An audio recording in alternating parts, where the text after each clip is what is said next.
Hello and welcome, my name is Parky and today we're doing another Tankard of Truth. It's been a little while since we've done this. In fact, in the 4 months since I did the last one, or 5 months maybe, I've actually started a new job, finished university, moved a place, and by moved a place I mean moved flat, because English good with Parky brain, and we've also got the Tankard of Truth here, and I have filled it with lots of new questions. Oh yeah. Okay, so let's just give this a little shake, because it's been a little while to do this. I don't want them to be all stagnated and in a weird order that prefers some over others. So the first question from the Tankard of Truth, oh it feels so good to be doing this again, is from Electroman774. What kind of animal would you want to own as a pet? I'll tell you what, at the moment, so much into pugs. Oh my god. As much as I can do to stop myself from buying a black pug specifically, don't like the beige ones as much with the black faces. And also you can get the white ones at the moment, which is unusual. Well, anyway, I really love black pugs. I've always been a cat person. Unfortunately my cat passed away a little while ago. That has been with us literally since I've been a child. So that was sad. And I thought, you know, Parky, you're never going to have a pet again. Won't ever be able to have a cat. So I thought, fine, just have a pug instead. Unfortunately though, Sophie, my girlfriend who I live with, is highly allergic to most animals, which makes getting a pet slightly difficult unless it's of the fish or lizard variety of pets, which, let's be honest, I think like some snakes are maybe quite cuddly, maybe a bit too cuddly, especially in the neckle region, and with the big teeth and stuff. But anyway, you know, lizards, you can't really cuddle a lizard, can you? Unless it's like a Charmander, but then that's not in real life, so I guess really you can't cuddle a lizard. What am I talking about? Anyway, yeah, so I think a pug would be nice. And she really wants a pug as well. So maybe we'll just do it and I'll send her off to desensitization therapy for people with allergies to animals. God damn it! Why are you doing this to me, Sophie? Oh, I hate you so much. Okay, so the next question is from... Gosh, it's been so long since I've done these. These must be from literally half a year ago. Also, the way the mic is set up now, I don't know whether you'll be able to see this. It's just... Because this is the thing where I show you behind the scenes. The mic is now on the wrong side of the table, which makes things very difficult for me, because I'm having to, like, stick my hand over it and under. When I play a game, look at this. My arm is under the mic here, so if I move it at all, it goes tits up, honestly. So there you go, a nice little behind the scenes for you. But anyway, god damn it, this one is from Carly Karma, and it is, what is your ideal holiday destination and why? I think my ideal holiday destination is somewhere hot. I think that's a bit of a generic answer though, because most people go to places that are hot. I think the alternative is pretty much going on a city holiday, where you go around and try and see all like the sights of a certain place, like going to America. I've done a lot of that in my time. I've been to quite a few American cities like Boston. I think I've been to Chicago, I'm not really sure. I've been to New York for sure a few times, and a lot of places in Europe where we've gone around cities. But yeah, I just like going lazy. I'm a very lazy person. As soon as I'm on holiday, I'm like, this is my holiday, man. I'm not here to do anything. I'm going to wail out on this sunbed for about half an hour, and then I'm going to get a drink, which is free hopefully, if it's all inclusive. Alcoholic, of course. Then I'm going to wail out for another half an hour, and then get another alcoholic drink, and pretty much repeat that until I die.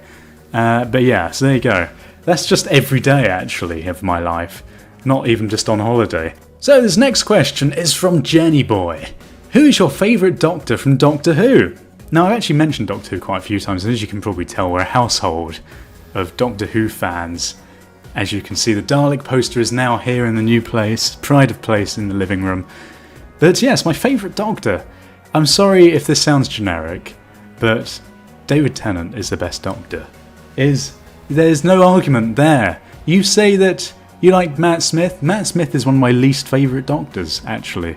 I'm sorry, you might hate me for saying that, but I just don't find him amusing. I found him very annoying. He's got such a weird head as well, which really does put me off. But anyway, David Tennant, man, I love those episodes. And also Christopher Eccleston. He was fucking good, alright? He was like He was good. He brought back good Doctor Who. In terms of Peter Capaldi, he's also alright. I think the problem is that the writer, Stephen Moffat, unfortunately, sucks all fun out of the show and is a really terrible writer.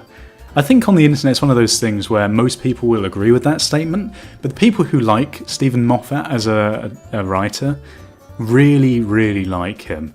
And unfortunately, I think that with him, I find the case that a lot of the things that he writes, especially the strong female lead characters, all like, oh, more kooky, and they're like written exactly the same way. And I feel like, come on now, can you write a female character in a slightly different way than your like weird generic heroine view of a woman? I don't know. Just find it very strange. But anyway, back to the main point, David Tennant. The next question from the Tankard of Truth is going to be from Onion Sun 911. What are your views on Brexit?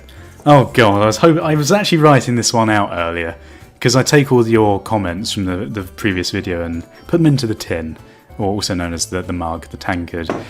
And I was just like, when this question comes up, I'm going to stab a bitch because, frankly, I'm fed up with the amount of just like bitterness over the whole debacle with Brexit.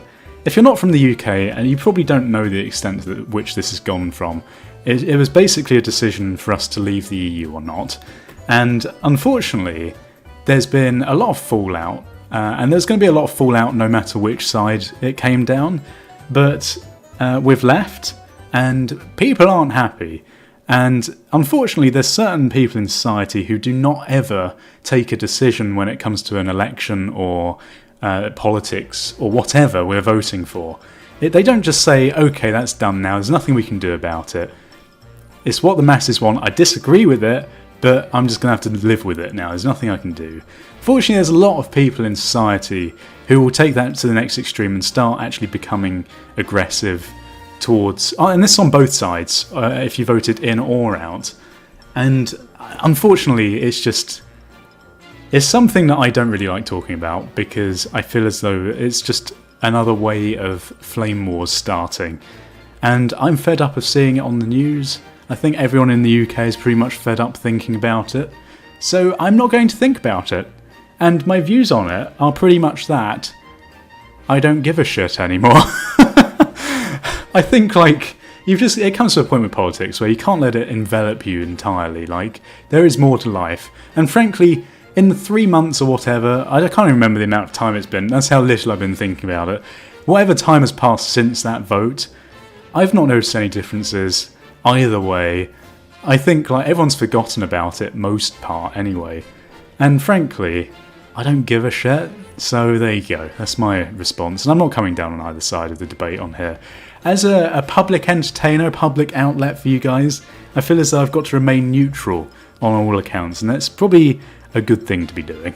Okay, the next question is hopefully going to be lighter than that, Jesus Christ. And it is from The Cat is on Fire. If you could move to any country, what country would that be? It's kind of along the same lines as the holiday question. Now, I actually really love living in the UK. I think it's a place where a lot of people who live here take it for granted, what we actually do have. Even a lot of developed countries, and I'm not going to name any, but I feel as though there's a lot of things that developed countries could be doing better that potentially the UK is already doing, like free healthcare and not having guns. Not mentioning any countries.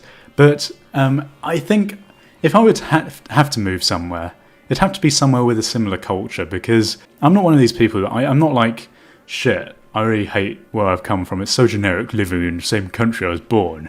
I must move away to somewhere completely different.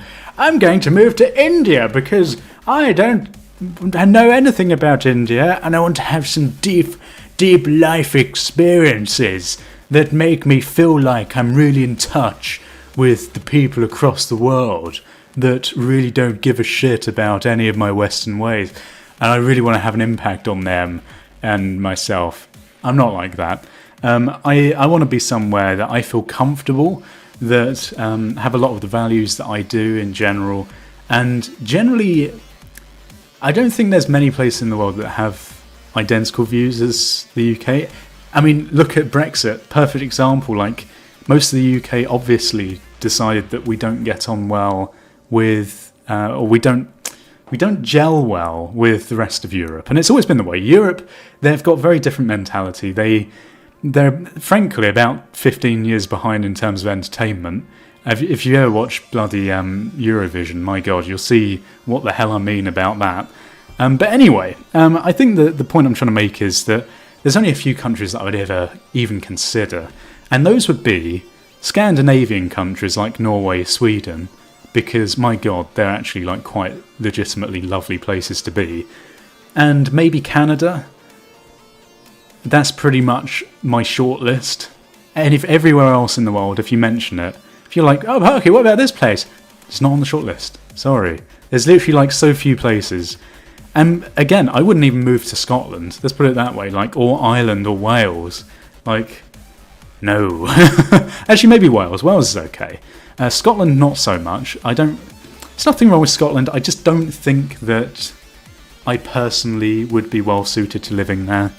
I don't even know what that means. But anyway, yes, Scandinavian countries and Canada. Basically cold places. Okay, well this seems like a good place to leave this episode of the Tankard of Truth. If you want to leave your questions for me to answer for next time, then all you have to do is leave them in the comment section of this video, and they'll be randomly put into the tankard, where I may read them out and answer them. Well, if they're put into the tankard, you'll definitely get them answered at some point, even if it is 5 months down the line, if I'm completely lazy. But hey, every time I say I'm going to do these more regularly, and I'm going to say the same thing this time, I'm going to try and do these more regularly. So please, if you love Tankard of Truth, leave your support in the comment section below. Leave ratings and subscribe if you haven't done so already. Thank you for watching. Goodbye, awkward, awkward, goodbye. Awkward.